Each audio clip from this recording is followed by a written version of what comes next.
Good morning. आज हम रत्नाकर जी द्वारा लिखित जो गंगा अवतरण है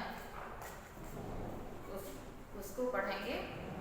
कल हमने आपको 16 पंक्तियां पढ़ा दी थी, आज हम पढ़ेंगे। कबऊ सुधार अपार वेग नीचे को धावे, हर हरात लहरात सहज योजन चली आवे। मनु विधि चतुर किसान कौन निज मन को पावत, पुण्य खेत उत्पन्न हीर की राशि उसावत। कि इसमें जो रचनाकार हैं, रचनाकार ने जो ब्रह्मा जी के कमंडल में अपार वेग के साथ जो गंगा जी निकलती हैं उसका बहुत सुंदर चित्रण रचनाकार ने प्रस्तुत पद में किया है। कि कबऊ सुधारे अपार वेग नीचे को धावे, माने गंगा जी कभी बहुत तेजी से पृथ्वी की ओर दौड़ती हुई चली आ रही हैं। हर हरात लहरात सहज योजन चली आवे, माने वह हर हर शब्द की ध्वनि को करती हुई हजारों योजन लहराती हुई वो चली आ रही हैं। मन विधि चतुर किसान कौन निज मन को पावस, रचनाकार कह रहा है ऐसा प्रतीत हो रहा है मानो ब्रह्मा रूपी चतुर किसान ने मन के अनुकूल वायु को पाकर अपने पुण्य खेत उत्पन्न हीर की रास उसावत, माने अपने पुण्य के खेत में उत्पन्न हीरे की फसल को हवा में उड़ाकर उसका कूड़ा करकट अलग कर रहा हो। अगला पर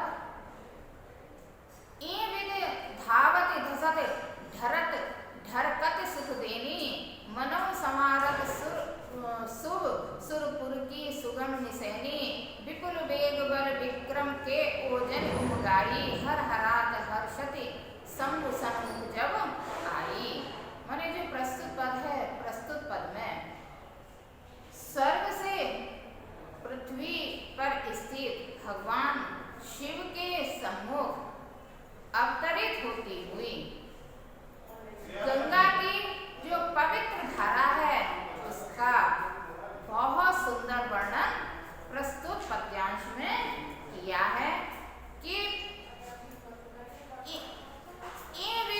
धावत धसत ढरत ढरकन सुख देनी, माने इस प्रकार आकाश से पृथ्वी की ओर दौड़ती हुई, धसती हुई, ढलती हुई, धुरकती हुई और मानो सुख प्रदान करने वाली गंगा ऐसी प्रतीत हो रही है कि मनो समारत शुभ सुरपुर की सुगम नसैनी, मानो वह पृथ्वी से पवित्र स्वर्ग तक जाने वाली जो सुगम नसैनी रूपी सीढ़ी है ना, उस सीढ़ी का निर्माण कर रही है। कि विपुल वेग बल विक्रम के ओजन उमगाई, माने उसकी धारा में अत्यधिक वेग, शक्ति, पराक्रम और ओज की उमंग भरी हुई है। कि हर हरात हर्षित शंभु सन्मुख जब आई, जब इन गुणों से उमगती हुई हर हर की ध्वनि को करती हुई वह अत्यंत हर्ष के साथ शिव जी के समीप आई। कि अगला पद बच्चों, भई थकत छवि चकित हेर हर रूप मनोहर है, आपन के प्राण रहे तन धरे धरोहर। भयो कोप को लोक चोक और उमगाई, चिक चिकनाई चढ़ी कड़ी सब रोष रुलाई।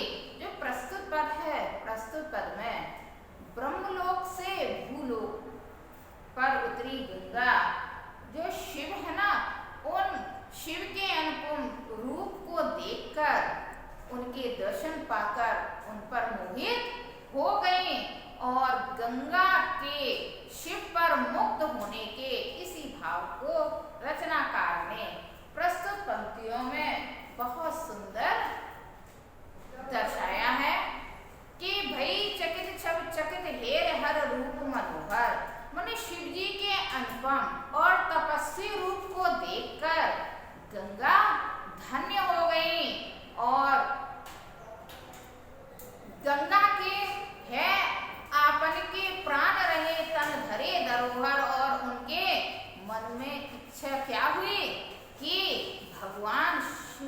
पास ही हम विश्राम करें तथा उनकी जो आभा है, सुंदरता है, उसको वो निहार कर वहीं पर स्थिर हो गई कि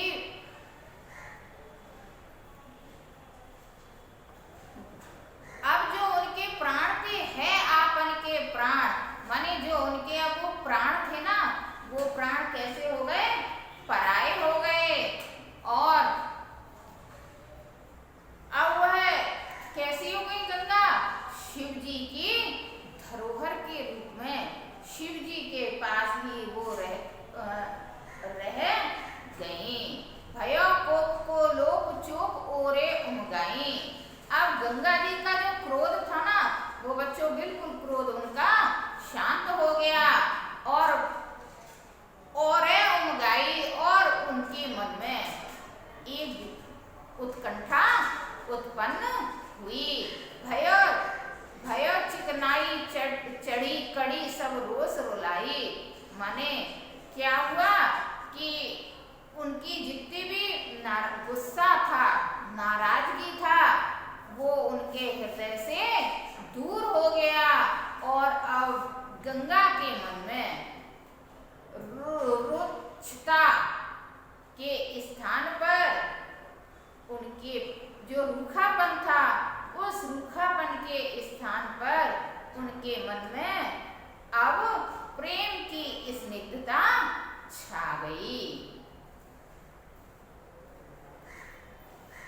अगला पद बच्चों, कृपा निधान सजान शंभु ही की गति जानी।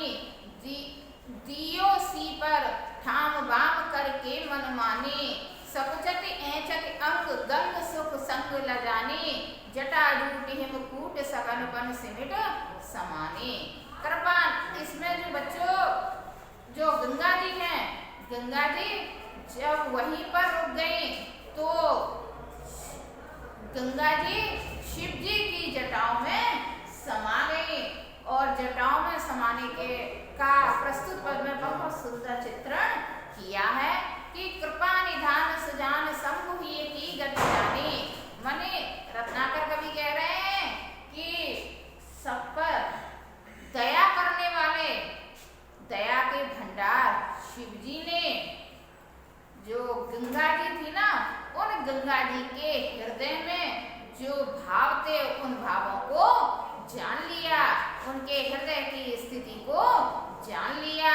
दियो शीश पर ठाम बाम करके मन मानी, और उन्होंने उसे प्रियतमा के रूप में स्वीकार करते हुए दया के भंडार शिव जी ने उन्हें अपने शरीर पर ही स्थान दे दिया कि सकुचति ऐचति अंग गंग सुख संग लजानी।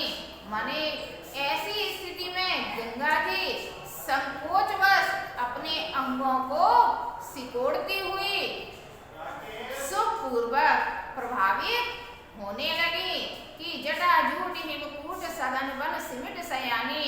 और वह सिमट कर सघन हिमालय की चोटी के समान शिव जी की घनी जटाओं में विलीन हो गई। बच्चों, जो हमने ये गंगा अवतरण पढ़ा है, इसमें जो पूरे गंगा अवतरण है उसमें छंद रोला है, रीति विधर्मी है, और जो शब्द शक्ति है वह लक्षणा है, गुण प्रसाद है, भाषा ब्रज है। इसमें बहुत अच्छा काव्य सौंदर्य है। आगे का कल बीच में बोलते चले आ रहे हैं, जो पढ़ा रहे हैं हमारा इशारे से बस बात कर लो।